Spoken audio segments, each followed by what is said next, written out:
L'objectif, c'est vraiment de donner une seconde vie au bois, qui est soit abandonné ou soit prêt à être jeté par des particuliers ou des professionnels ou sur des chantiers de déconstruction.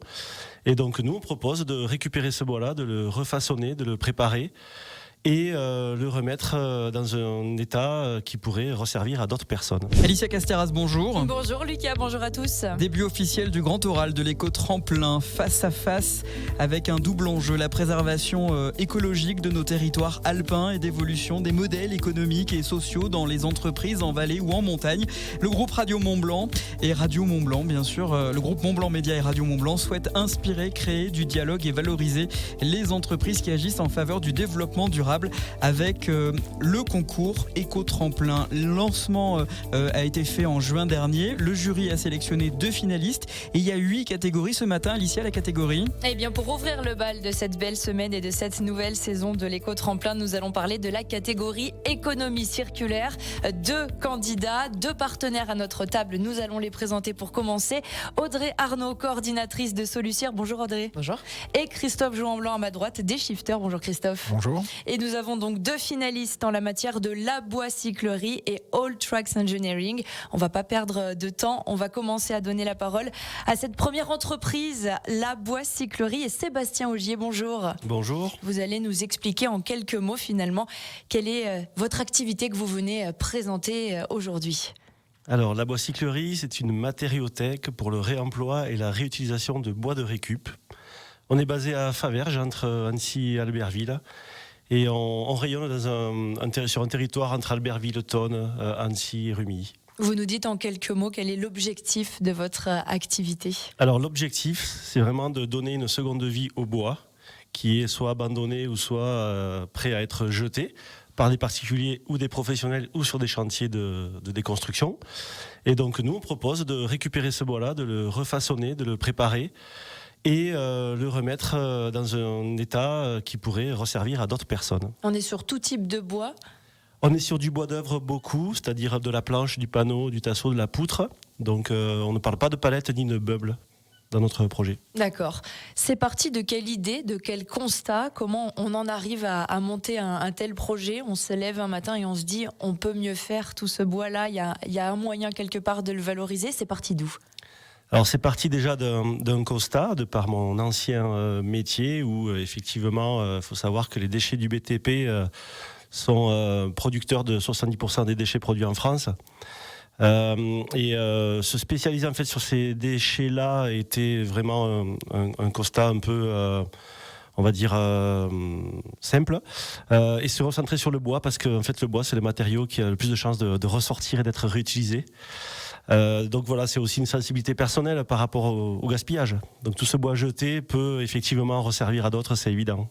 Et donc vous vous retrouvez aujourd'hui dans ce concours porté par le groupe Mont-Blanc Média de l'éco-tremplin. On l'a dit toute la semaine, il y aura les questions Radio Mont-Blanc et les questions des partenaires.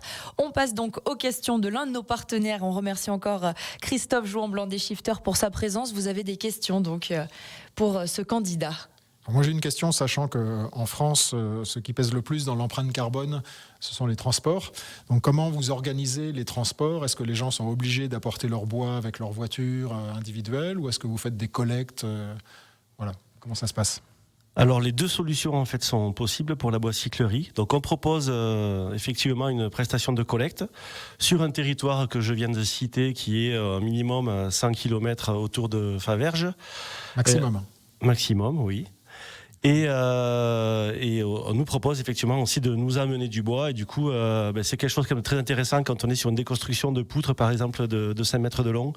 En fait il faut des moyens un peu plus lourds, et du coup on est là avec des entreprises de déconstruction qui jouent le jeu de nous le livrer, de nous le déposer. Donc les 2 solutions existent. Christophe, une deuxième question peut-être ? Non, pas de deuxième question. Il a fait court. Alors, on poursuit avec notre deuxième partenaire, Audrey Arnaud, coordinatrice au sein de Solucir.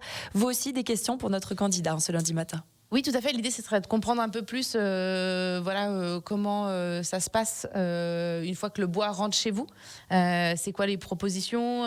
Comment on récupère ? Est-ce que vous fournissez simplement du bois, ou est-ce que vous faites des produits que les gens peuvent acheter derrière ? Comprendre un peu cette deuxième vie.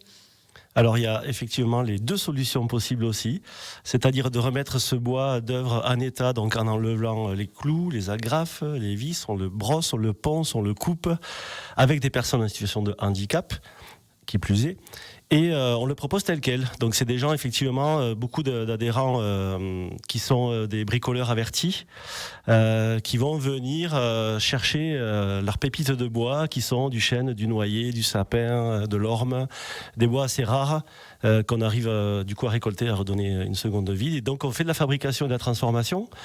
Un exemple très concret où on a une opération avec le bailleur Haute-Savoie Habitat sur du démontage de volets, d'une déconstruction sur Groisy. On a récupéré ce bois-là, on l'a brossé, démonté, poncé, et on l'a retransformé en table de pique-nique qu'on a pu reproposer à la livraison à la MFR, Maison Familiale et Rurale, d'Annecy-le-Vieux. Donc on est en plus sur ce périmètre-là, dans un modèle d'économie circulaire parfait. Et peut-être comprendre un peu plus combien de personnes ça touche. Vous parliez de personnes en situation de handicap, d'adhérents. Depuis combien de temps le projet existe et c'est quoi un peu l'envergure ? Alors nos portes ouvertes ont eu lieu en mars 2022, c'était le début du projet. On est parti vite avec une trentaine d'adhérents et puis aujourd'hui on est presque à 200. Donc on est surpris nous-mêmes mais très du coup satisfait de ça. On est hébergé dans un institut médico-éducatif, ce qui nous amène à un partenariat d'accueil de jeunes en situation de handicap. Donc tous les mercredis, on a 3 personnes qui sont dans cette situation-là, qui nous aident à brosser, à démonter et qui apprennent le métier du bois aussi, ce qui est très intéressant. Donc ils apprennent aussi la fabrication. Super, et peut-être comprendre un petit peu qu'est-ce qui est facile ou moins facile. Est-ce que c'est facile de récupérer du bois ? Est-ce que c'est facile de le faire ressortir ? Et est-ce qu'on a une petite illustration, une jolie histoire à raconter sur cette année et demie ? Alors, dans notre projet, on parle beaucoup de logistique quand même. Il faut avoir une organisation assez calée et cadrée sur beaucoup d'anticipation, d'organiser la collecte, le timing, le stockage. On n'a pas non plus des milliers et des milliers de mètres carrés pour le stocker. Et puis on utilise beaucoup nos bras pour porter du bois, le charger, le décharger. Donc ça représente effectivement la majorité de notre activité. Donc rentrer du bois, pour nous, c'est pas trop un souci. On a vraiment beaucoup d'appels de gens qui ont envie de redonner une seconde vie au bois, donc ils nous sollicitent. L'enjeu, c'est de le ressortir. Donc le ressortir tel quel après préparation ou en le transformant. Encore une belle histoire à raconter, toujours avec Haute-Savoie Habitat au quartier des Pommaries à Annecy-le-Vieux, où là, toutes les garde-corps de balcons sont en train d'être changées. Et donc on va récupérer tous ces garde-corps, il va y avoir à peu près entre 4 et 5 tonnes qu'on va pouvoir sauver et qu'on va retransformer en carré potager pour ce même quartier, donc des Pommaries. Donc vraiment pour les habitants c'est fabuleux parce que ils vont voir leur garde-corps partir de leur balcon et revenir en carré potager. La boucle est bouclée, comme on dit, avec ce genre Exactement. de projet. Merci à vous, Sébastien Augier de la Bois-Cyclerie. On va vous souhaiter une bonne compétition dans cette nouvelle saison de l'éco-tremplin. Et merci à nos 2 partenaires, Audrey Arnaud, coordinatrice au sein de Solucir, et Christophe Jouan-Blanc, des Shifters.